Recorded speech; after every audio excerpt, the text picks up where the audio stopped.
உங்களுடைய கலை தொண்டை இத்தனை ஆண்டு காலம் நீங்கள் வெளிப்படுத்தி இருக்கிறீர்கள். ஆக அந்த உழைப்பை அரசு அங்கீகரித்து போற்றக்கூடிய இந்த பாராட்டு தான் தலை சிறந்த பாராட்டு. மூத்த கலைஞர்களுக்கு மட்டுமில்லாம வளர்ந்து வரக்கூடிய இளம் கலைஞர்களையும் அடையாளம் கண்டு மிக சரியானவர்களுக்கு இந்த விருதுகள் வழங்கப்பட்டிருக்கு. கலைமாமணி விருது பெறும் கலைஞர்களுக்கு தங்க பதக்கமும் விருது பட்டயமும் வழங்கப்பட்டிருக்கு. ஆனா அவ்வளவு மதிப்புக்குரிய வகையில் அமைந்திருக்கிறது.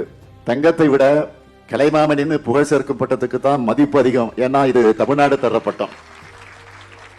கலைஞரின் அரசு கலைகளை போற்றும் அரசாக, முத்தமிழை போற்றும் அரசாகத்தான் எப்பொழுதும் இருக்கும். 3 தமிழையும் வளர்த்த இயக்கம் தான் திராவிட இயக்கம். திராவிட இயக்கம் மேடை தமிழை வளப்படுத்தியது, நாடக தமிழை வளர்த்து சமூகத்தை பண்படுத்தியது, இசைத்தமிழையும் வளர்த்தது, அது தமிழிசையாக இருக்கணும்னு வலியுறுத்தியது.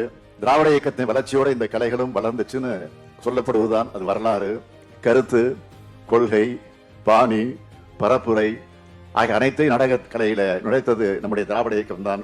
எழுத்தும் பேச்சும் இலக்கியமும் கலையும் மொழியும் வளர்க்குது, மொழியையும் காக்குது. மொழி சிதைந்தால் இனமும் பண்பாடும் சிதைஞ்சிடும், நம்ம அடையாளமே அழிஞ்சிடும். அடையாளம் அழிஞ்சா தமிழர்னு சொல்லிக்கிற தகுதியை இழந்துடுவோம். தமிழர் என்ற தகுதியையும் சுயமரியாதையும் இழந்து வாழுறதுல என்ன பயன்? அதனால கலைகளை காப்போம், மொழியை காப்போம், இதயத்தை காப்போம், இனத்தை காப்போம், அடையாளத்தை காப்போம்.